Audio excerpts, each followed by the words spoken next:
Hi there, it's Claude Larson coming to you from the studio. And I prepared a little exercise for you guys this week, um, only because I'm always working in collage and I'm always thinking about composition, even my fiber work, my paintings. Composition is just so vital to creating a successful piece. So, what I did was I took 5 pieces of paper and I cut by hand I think I made 7 altogether, but I cut 7 of the same shape in the same paper, and you'll see as we move along here. But the idea is that the arrangement of the pieces is what communicates what you're trying to say in a composition. It's not this is about blue. It's not this is about the red stripe. It's the juxtaposition of each shape to the others and what that communicates in a piece. For example, this piece, everything is very centered. And I put it on black paper just to make it easier to see for you guys. So everything is centered. These 2 edges are pretty equidistant. This gray rectangle, equidistant on both sides. Same for this blue one. Same for this. It's in the center, and the line, is just about in the center of the page. So this communicates it's calming, it's peaceful. There's nothing off kilter. There's nothing particularly awkward about it. Now, the selection of papers might add interest, but overall, what I'm communicating here is something calming, something peaceful, something balanced.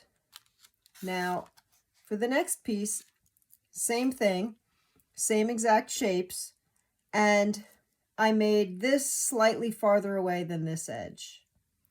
I off-centered the gray, I off-centered the blue, I off-centered this dark, dark turquoise, and I off-centered the line. It's even got a bit more of an upward slope. It's not in the center of the blue. It's not in the center of the page. Still calming, still smooth. Everything is in the same orientation, but it adds more visual interest. It's more engaging. Whereas this one, you look at it, you take in the composition, and that's it. This one, there's a little more to look at. This is shorter than this. It's also shorter than going to the top, and this is the longest edge. So it's off in all 4 directions as far as distance. Nothing meets up. So the next one, again, a lot of horizontal going on here, this and this, but now we've got something more in the upright orientation. The red line gives it an upward motion. I think of this as an urban landscape type of composition. You've got the height and structure of the buildings, and your eye moves upward with the red line. So you are communicating maybe landscape. You are communicating this is grounded because of this square. You are communicating an upward movement through the red line. Now the next one, some vertical, some horizontal. Grounding by putting the darker colors near the bottom. They don't have to be there. No rule that says it has to. Now this piece of paper happens to have diagonal lines, which adds some visual interest. It's also busy, this teal piece over here, which adds some interest. It's also mostly over to one side, which gives you some negative space, which opens it up, frees the eye. This one, trying to think of what orientation I had it. Nope, it goes like this. So now again, different, same shapes, different orientation. All of a sudden now, this seems to be more of a focal point, right? This very busy part that was covered up in a lot of the other ones, that was more the background, comes forward because I've allowed more of it to show. I've also put it near the top where we tend to look first. And by bringing this red line, now all of a sudden I have this very interesting piece, but now I bring you down through some very quiet pieces of the composition, and then finally we end up over here in this other busy section.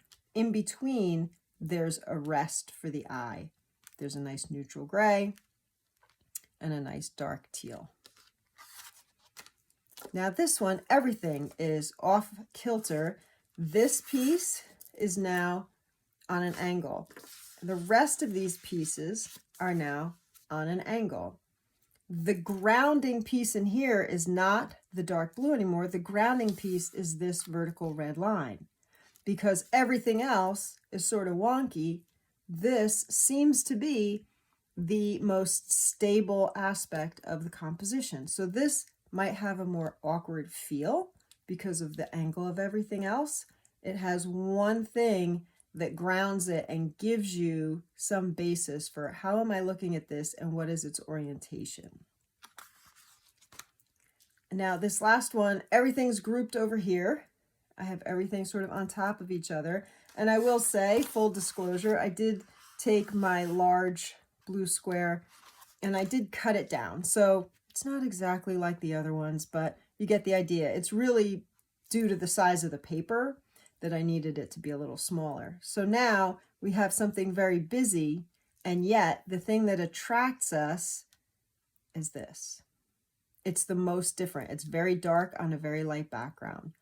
After I look at this, my eye goes to the red line. Once I see the red line, now all of a sudden I start to see all of the other places where things meet up.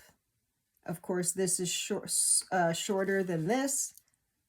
This is longer than both of these, right? So everything is also awkwardly sort of piled on, not trying to do anything even. In fact, I'm intentionally trying to do it unevenly. Here it's very busy, here it's very quiet. The use of negative space, it's very useful. And each of these elements in these compositions brings something to the conversation. Is it a calming piece, right? Is it busy, but it gives you a place to rest?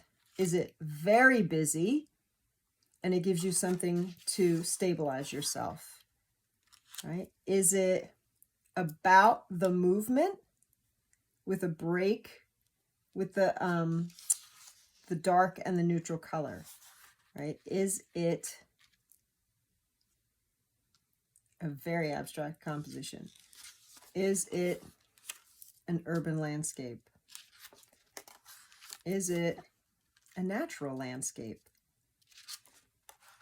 Is it very centering and calming? The same exact pieces of paper in the same proportions, because they are about the same size, again, hand cut, so it's not perfect, but here they are, depending on how you arrange them, communicates the feeling of your piece. What do you want to convey? Do you want something restful and peaceful to relax the eye? Do you want something busier? Do you want something that makes somebody's eye travel and travel and travel and stay in the piece because there's so many angles, there's so much direction? Do you want something that's both engaging and relaxing, right? So it's all about how you compose it, something to think about, fun exercise to play with. I just went in my stash. I picked 5 pieces of paper. Make sure you have enough of each piece to play with it so that you can make more than one composition and see what feeling you get from each composition. Trust me, each one will tell you something different. Okay, have fun, and I'll see you next time. Bye.